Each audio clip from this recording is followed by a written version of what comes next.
My abusive ex threatened every man who looked at me until I started dating an MMA fighter who is 6'5". My name is Madison, and I'm 27 years old. 3 years ago, I finally left Derek after 4 years in the worst relationship of my life. But leaving him didn't mean he left me alone. The threats began the day after I moved out.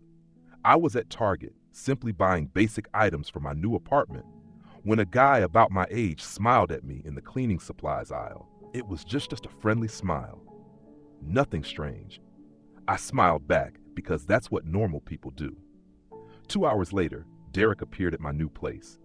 I still have no idea how he found my address. He pounded on the door so hard I thought he might break it down. "I saw you at Target," he shouted through the door. "I saw that guy looking at you. You think you can just move on? You think I'm going to let some random guy believe he has a chance with you?" I called the police. They came and spoke with him. By then he was calm, smiling, apologizing, and claiming it was all a misunderstanding. He said we had just broken up and emotions were running high. The officers basically told us both to move on with our lives. That was the first time. The second time happened at a coffee shop. A barista was making small talk with me while preparing my latte. Derek was somehow there, sitting quietly in the corner. I hadn't even noticed him. The barista, a kind kid who couldn't have been older than 19, finished his shift and later discovered that all 4 of his tires had been slashed in the parking lot. I knew it was Derek. The barista didn't connect the dots, but I did. The third incident happened at my gym. A man simply asked if I was finished using a machine. That was it. Just a simple question. Derek followed him to his car and reportedly confronted him, warning him to stay away from me or face consequences. The man returned inside and reported it to the staff. They reviewed the security footage. Derek was banned from the property, but it didn't stop the behavior. For 2 years, this was my reality. I couldn't talk to men. I couldn't smile at anyone. I couldn't even exist in public without wondering if Derek was watching. I filed for a restraining order, but Derek was careful. He never did anything directly to me. It was always the men around me who faced the consequences. Somehow he always had an alibi, a justification, or enough deniability that nothing could be proven. My friends suggested I move to another city. My mom wanted me to return home to Ohio, but I had built a life in Austin, Texas. I had a solid job as a graphic designer, my own apartment, and a routine I valued. Why should I be the one forced to run? So I stayed and I made myself invisible. I stopped going out. I stopped dating. I barely left my apartment except for work. I was 25 years old and living like a prisoner. Then I met Cameron. It was a Wednesday afternoon when my laptop suddenly died in the middle of an important deadline. It completely stopped working. I panicked and rushed to the electronics repair shop 2 blocks from my office, almost in tears. Cameron was standing behind the counter. He was huge. I'm 5'4", and I had to tilt my head back just to look at him. He had to be at least 6'5", maybe taller. Broad shoulders, hands the size of dinner plates. His nose looked like it had been broken more than once, and a scar ran through his left eyebrow. He looked intimidating, but when he spoke, his voice was calm and gentle. "Hey, it's okay," he said. "We'll figure it out. Let me take a look." I explained everything. The deadline, the panic, the stress. The words just poured out. He listened patiently and then smiled. "I can fix this in about an hour," he said. "There's a cafe next door. Go grab a coffee. Try to relax and come back. I've got you." I wanted to tell him not to talk to me. I wanted to explain that being kind to me could put him in danger. But my deadline was only 3 hours away, and I was desperate. So instead, I simply said, "Thank you." An hour later, my laptop was working again. Cameron refused to charge me for the labor. "First-time customer discount," he said with a grin. "Just pay for the part." I should have left it there. I should have taken my laptop and never returned. But something about him felt safe. Maybe it was because he was so big that I couldn't imagine Derek actually intimidating him. Maybe I was simply exhausted from being afraid all the time. "Thank you," I said. "Seriously, you saved my life today." "Anytime." He handed me a business card. "We're here 6 days a week. If any tech breaks, you know where to find me." I left the shop and walked half a block before I noticed Derek across the street, leaning against a building and watching me. Our eyes met. He smiled. Not a friendly smile, a warning. My stomach dropped. I walked faster, returned to my office, and spent the rest of the day feeling sick. That night on my drive home, I passed the repair shop again. The lights were still on. Through the window, I could see Cameron working on something behind the counter. I parked across the street and sat there, watching and waiting for Derek to appear and do something terrible, but nothing happened. At 7 o'clock, Cameron locked the shop, walked to a huge pickup truck, and drove away. I went home and barely slept. The next morning, I couldn't concentrate on work. I kept checking the repair shop's Facebook page, expecting to see a post about vandalism or something worse, but there was nothing. At lunch, I walked past the shop. Cameron was there, perfectly fine, helping a customer. He noticed me through the window and waved. I waved back and kept walking, my heart racing. 3 days passed. Nothing happened. Derek didn't show up at my apartment. Cameron's shop wasn't damaged. No slashed tires, no threats. It didn't make sense. On Saturday, I went to the farmer's market downtown. I used to go every week before Derek, but I had stopped because he always managed to find me there. This was my first visit in over a year. I was looking at tomatoes when I heard a familiar voice behind me. Madison? I turned. Cameron was standing there wearing athletic shorts and a tank top, holding a reusable shopping bag. His arms were enormous, not just gym-built, but fighter-built, with functional muscle and visible scars. Hey, I said, trying to sound casual. I didn't know you came here every Saturday. He smiled. The vendor over there makes incredible breakfast burritos. Have you tried them? I shook my head. Come on, he said. My treat. Consider it an apology for overcharging you on that laptop repair. You didn't overcharge me. I know, he replied, but I'm buying you a burrito anyway. Something about the way he said it made arguing pointless. We walked to the vendor together. Cameron ordered 2 burritos and 2 fresh squeezed lemonades. Then we found a spot under a tree to eat and started talking. And I mean really talking. He told me about growing up in Minnesota, moving to Austin 5 years earlier, and how he had always been good with technology. But he also needed a physical outlet, which is why he trained. Trained what? I asked. MMA, mixed martial arts, he said. I fight professionally. Well, semi-professionally.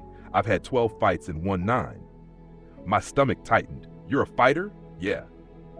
He took a bite of his burrito. I know what people think when they hear that I'm some aggressive meathead. But honestly, it's the opposite.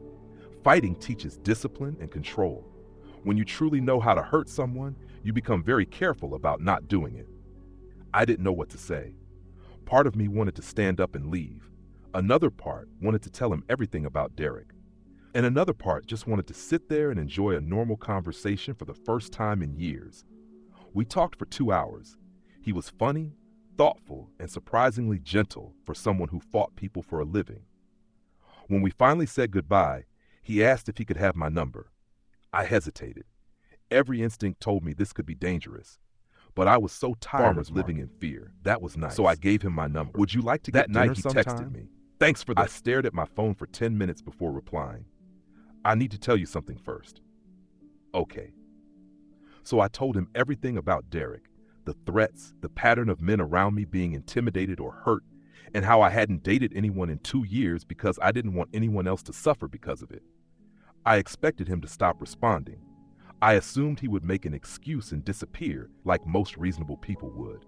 Instead, he wrote back, "That's terrible. I'm sorry you've been dealing with that. But here's the thing, Madison. I'm not afraid of your ex, and I'd still like to take you to dinner." We went out on Tuesday to a nice Italian restaurant downtown. I spent the entire evening feeling paranoid, scanning the room for Derek's face, but he wasn't there. Cameron talked about his upcoming fight. It was scheduled for 3 weeks later in Austin. He seemed both excited and a little nervous. "My opponent is tough," he said. "He has a wrestling background, and that's usually been my weak spot." "What's your strength?" I asked. "Striking. I'm a boxer first, but in MMA, you can't focus on only one skill. You have to be well-rounded." After dinner, he walked me to my car. "I had a great time," he said. "Can we do this again?" "Yes," I replied, and I meant it. We started seeing each other regularly. 2 dates a week became 3, then 4. He never pushed for anything physical beyond holding my hand or a simple goodnight kiss. He was patient, respectful, and kind. For the first time in years, I felt safe. and Derek never appeared, not even once. It was strange and unsettling. I kept expecting something bad to happen, but it never did. 3 weeks after I started dating Cameron, I went to watch his fight. He gave me 2 tickets, so I invited my best friend Jessica. She had been my friend since college and had watched Derek slowly damage my life. "I can't believe you're dating someone," Jessica said as we found our seats.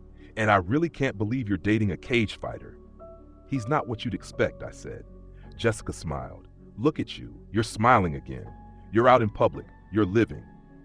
The fight itself was intense. I had never watched MMA before, and the violence surprised me. But Cameron was impressive, fast, controlled, and precise. He knocked his opponent out in the second round. After the fight, we went backstage to congratulate him. His face was bruised and his knuckles were wrapped, but he was smiling. "You came," he said when he saw me. "Of course I came." He kissed me right there in front of everyone. It was the first real kiss we shared, and it felt like something finally settled into place. Later, we went out to celebrate with his team and friends. At the bar, Cameron introduced me around. "This is Madison, my girlfriend." Girlfriend.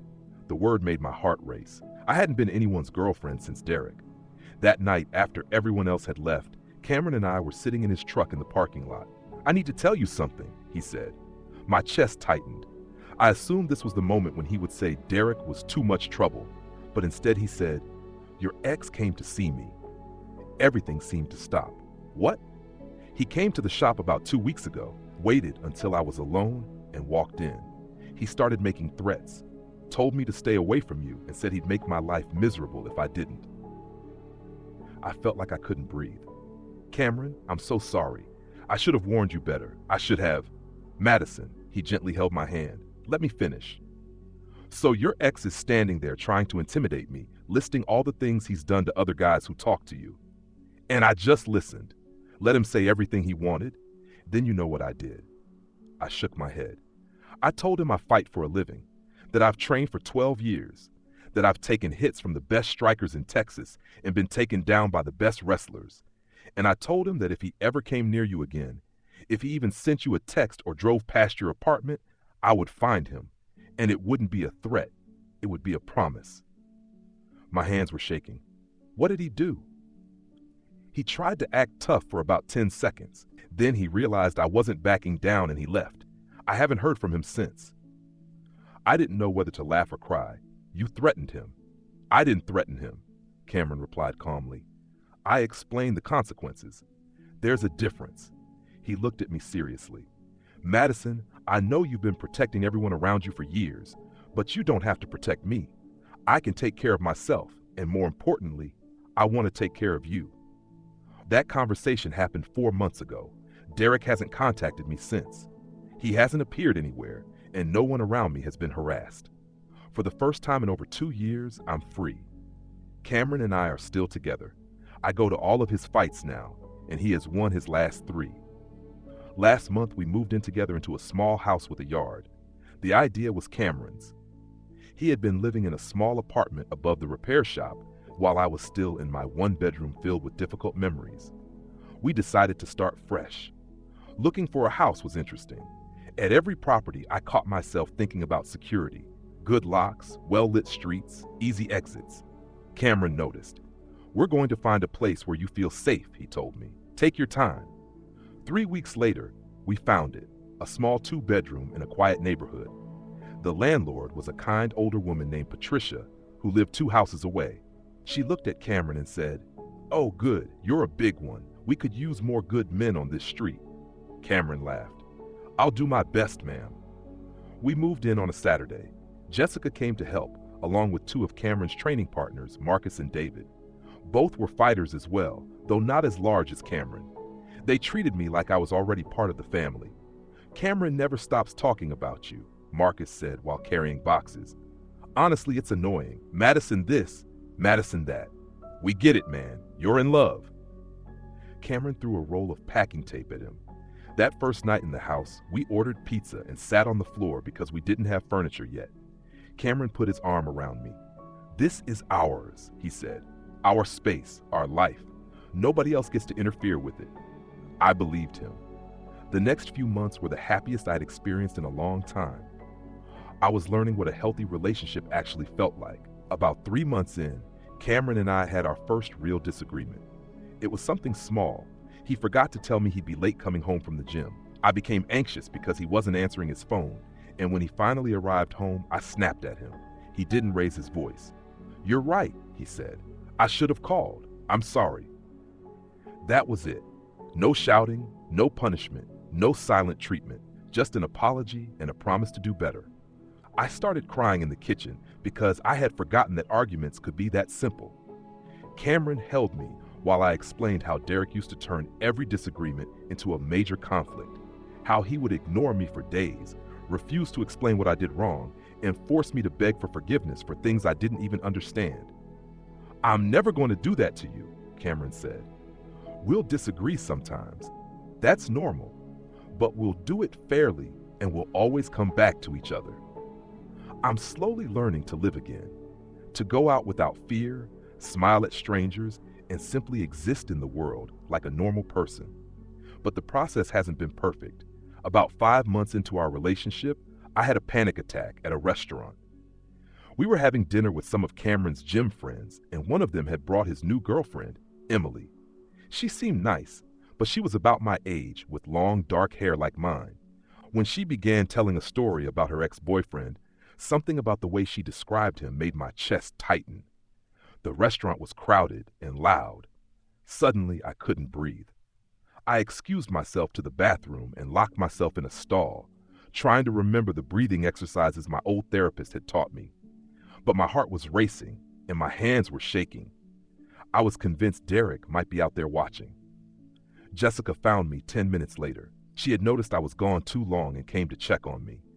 She sat on the bathroom floor with me while I cried. "It's okay," she kept saying. "You're safe. Derek isn't here. Cameron is right outside. You're safe." Eventually, Cameron came looking for us. He saw me and immediately understood what was happening.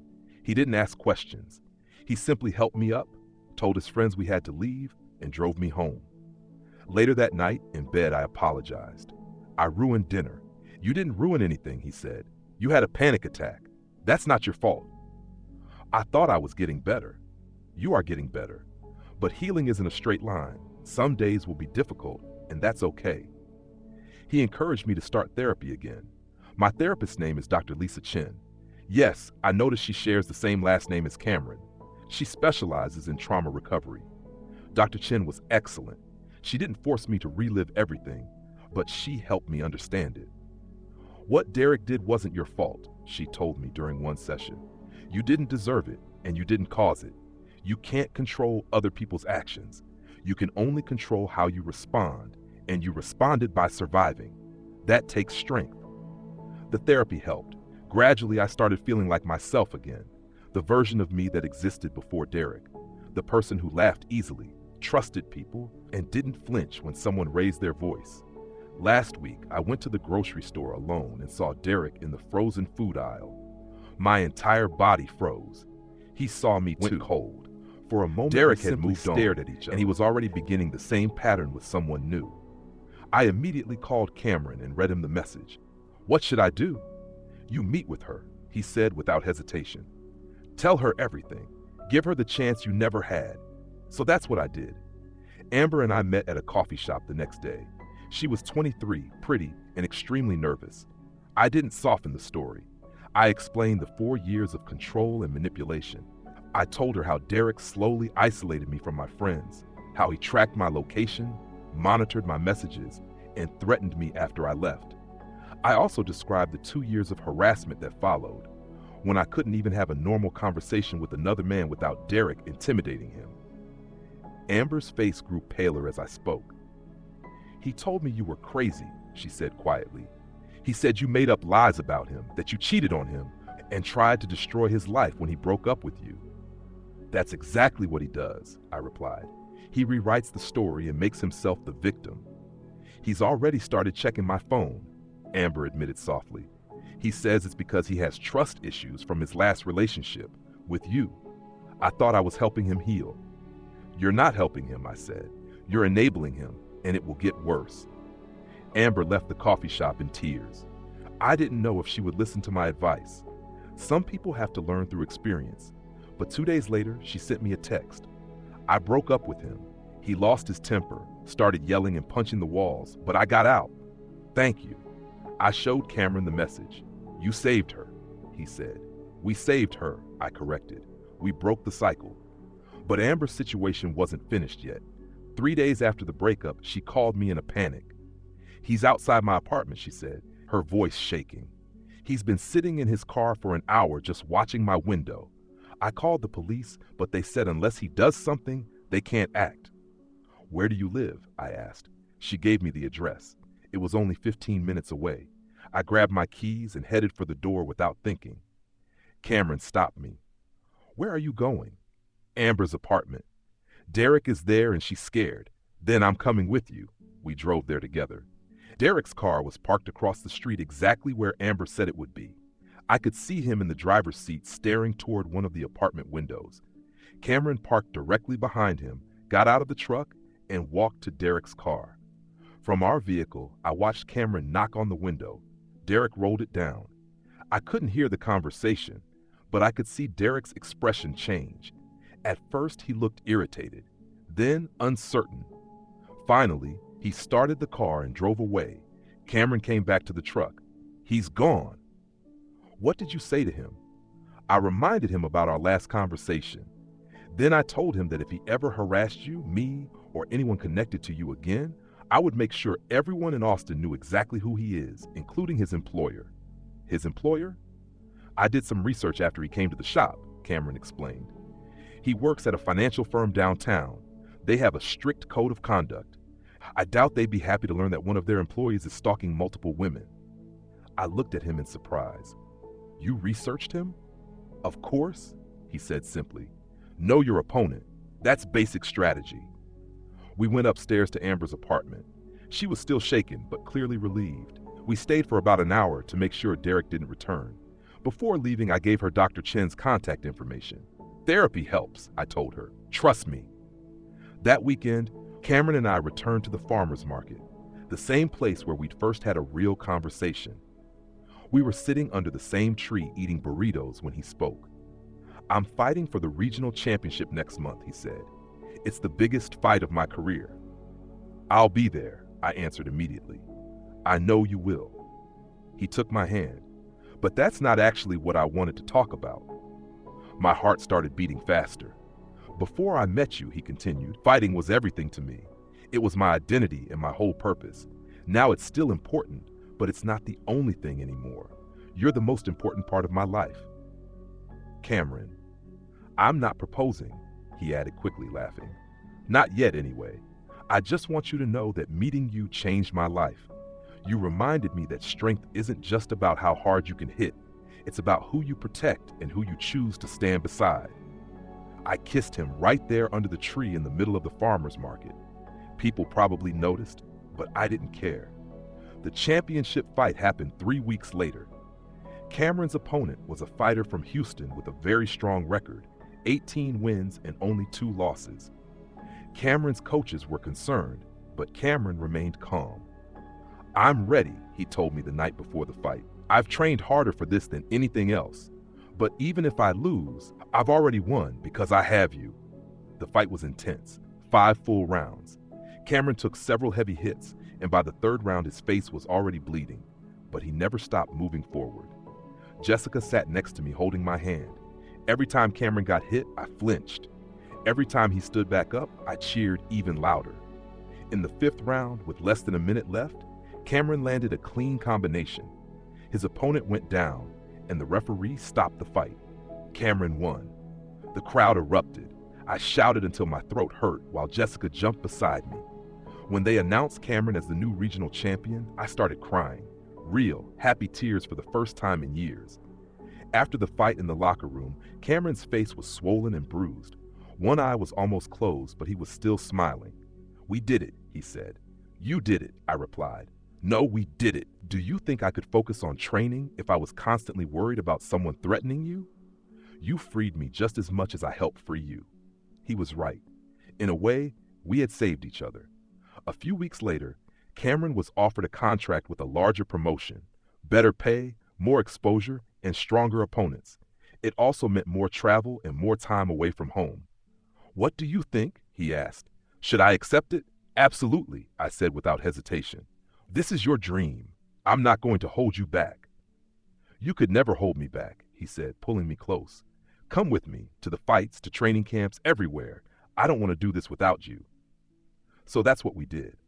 I switched my design job to remote work, and we started traveling together. I watched him fight in Dallas, San Antonio, and Las Vegas.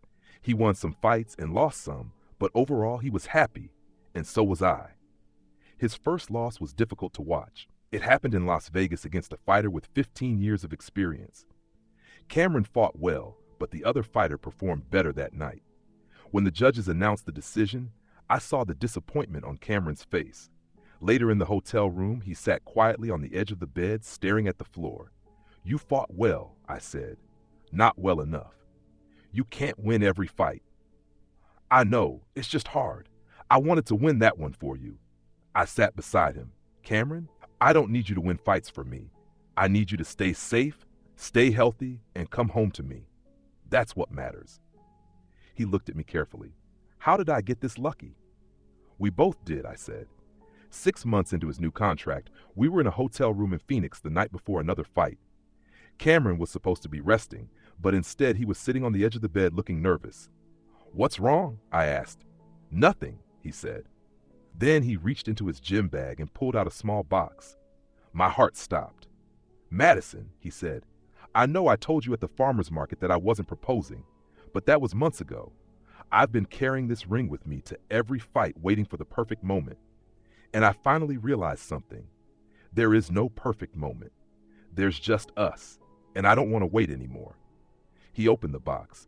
Inside was a simple but beautiful ring. "Will you marry me?" I couldn't speak. I simply nodded and held out my hand. He slipped the ring onto my finger, and we both started crying. Those awkward but happy tears. The next night he won his fight and dedicated the victory to his fiancée. That was 2 months ago. Now we're planning our wedding. It will be small, just close friends and family. Jessica will be my maid of honor, and Cameron's brothers are flying in from Minnesota. Wedding planning has been interesting. Cameron wants to participate in everything, which is sweet and also a little funny. Seeing a professional fighter sitting in a bakery carefully discussing cake flavors is not something I expected. "I want lemon," he said during one tasting.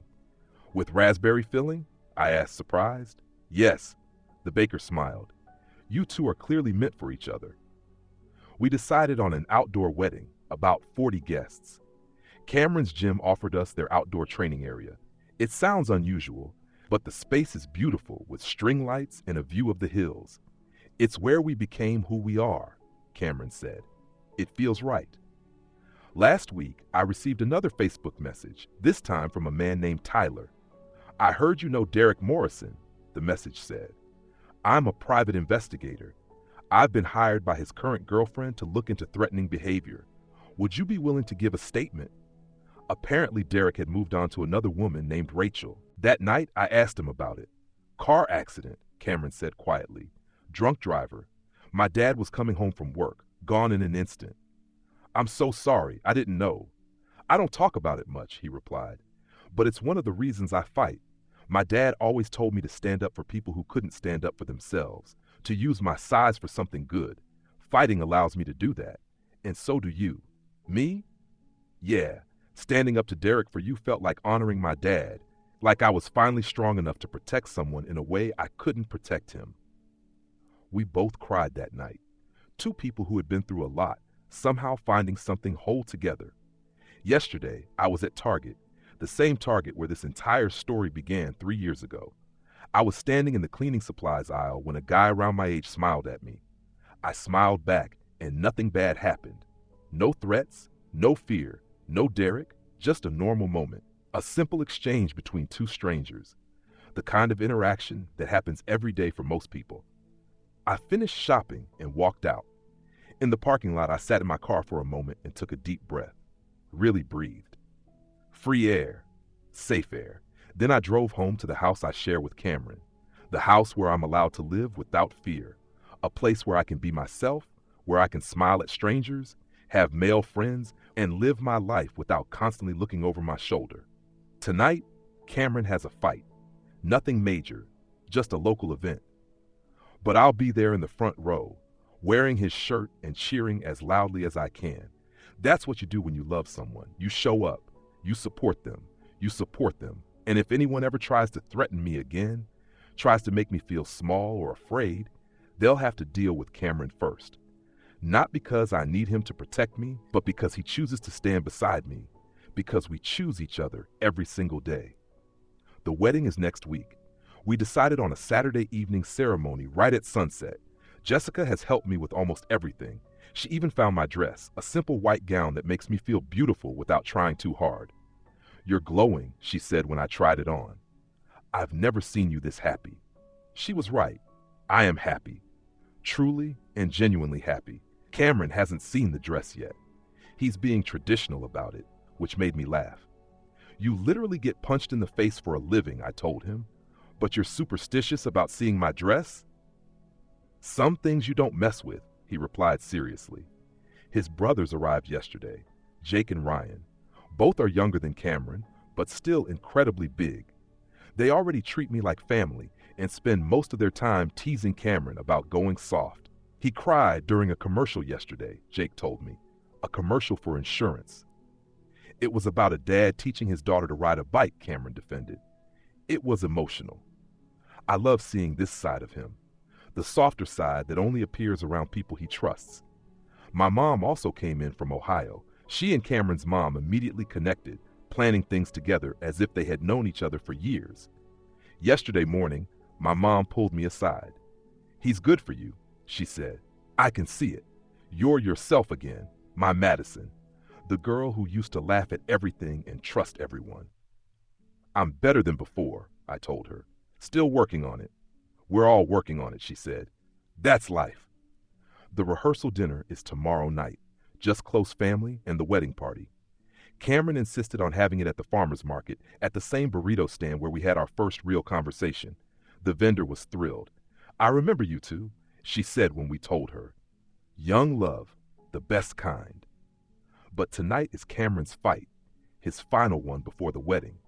He wanted to finish it before the ceremony so he could focus on the wedding without worrying about training. I'm getting ready now, putting on his team shirt and my lucky jeans. Jessica is picking me up in 20 minutes. Marcus and David will be there as well, along with many people from the gym. Cameron left hours ago to warm up and prepare, but he texted me before going into the locker room. "See you soon. I love you."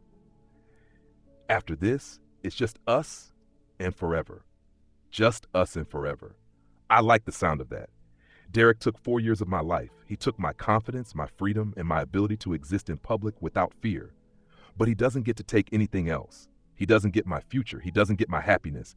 And he certainly doesn't get my Cameron. I took those things back. We took them back. And I'm never giving them up again. The preliminary hearing is scheduled 2 weeks after the wedding. All 5 of us will testify. Me, Amber, Rachel, and 2 other women I haven't met yet. Victoria says the case is strong and that Derek will likely accept a plea deal instead of going to trial. He's finished, she told me yesterday. Men like him only have power when their victims are isolated and afraid. When you all stand together, he has nothing. I believe her. Sometimes I think about what might have happened if my laptop hadn't broken that day. If I had never walked into that repair shop, if I had never met Cameron, I would probably still be living in fear, still isolating myself, still allowing Derek to control my life from a distance. But I did meet Cameron, and he showed me something important, that not all strong men use their strength to control. Some use it to protect. Some use it to create space so others can live freely. That's the difference between Derek and Cameron. Derek made my world smaller. Cameron made it bigger. Derek made me afraid of my own shadow. Cameron helped me walk in the light again. Derek punished anyone who looked at me. Cameron made sure I could look at anyone I wanted. Next week, I'm marrying the love of my life. I'm taking his last name, Chen, Madison Chen. It sounds good. It sounds like a fresh start, a new chapter. Jessica keeps joking that I should hire Cameron to stand at the wedding and glare at Derek in case he tries to show up uninvited, but I doubt that will be necessary. Derek is busy fighting his own battles now, legal ones, the kind you can't solve with intimidation. And me, I'm simply living my life, going to work, planning a wedding, supporting my fighter fiance, smiling at strangers in Target, all the normal things that once felt impossible. But there's one more thing I haven't mentioned, something that happened last week that changed everything. I was at Dr. Chen's office for my regular session. We were talking about the wedding and how excited I was when she asked a question that caught me off guard. What are you most afraid of? I thought about it carefully. I'm afraid that one day I'll wake up and realize this is all too good to be true, I said. That Cameron will change, that I'll end up back where I started. Do you really believe that? No, but the fear is still there. That's normal, Dr. Chen explained. Trust develops slowly. You're learning how to trust again, and that takes time. But Madison, consider something. What if you're not afraid that it's too good to be true? What if you're afraid you actually deserve to be this happy? That realization hit me hard. Part of me still believed I deserved what Derek did, that somehow it was my fault. You didn't deserve any of that, Dr. Chen said, almost reading my thoughts. And you do deserve happiness. Cameron knows that. Jessica knows that. Everyone in your life knows that. Now you just need to believe it yourself. I'm working on it. Tonight's fight went well. Cameron won by decision. It wasn't his cleanest performance, but a win is a win. Afterward, we went out for burgers with the whole team. Next fight will be after the honeymoon, Cameron announced. I'm taking a month off. No training, no fights, just me and my wife. My wife. I'm going to be someone's wife, Cameron's wife. We're spending our honeymoon in Minnesota. Cameron wants to show me where he grew up, introduce me to old friends, and visit his father's grave. It feels meaningful, like closing one chapter and beginning another. Later that night in bed, Cameron turned to me and said something I'll never forget. I want you to know something, he said. No matter what happens in the future, no matter what fights I win or lose, you're the best thing that ever happened to me. You saved my life just as much as I saved yours. How did I save your life? I asked. I was angry for years after my dad died, he said quietly. Fighting helped, but it didn't fix it. I was just channeling the anger instead of dealing with it. Then I met you. Suddenly I had something to fight for that wasn't anger. I had love, and that changed everything. We fell asleep holding hands. Tomorrow is the rehearsal. The day after that is the wedding. And after that, the rest of our lives. I'm not going to say I'm grateful for what Derek put me through. I'm not going to claim it made me stronger or taught me valuable lessons. That's nonsense. Abuse doesn't make you stronger. It breaks you. And rebuilding yourself takes real work. What I will say is this. I'm grateful for Cameron, for his strength, his kindness, and his patience. For the way he faced my worst nightmare without hesitation. For the way he chooses me every single day. And I'm grateful for myself, for not giving up, for not running away to Ohio, for taking that chance at the farmer's market, for choosing to truly live instead of simply surviving. Derek is no longer part of my story. That chapter is closed. This is a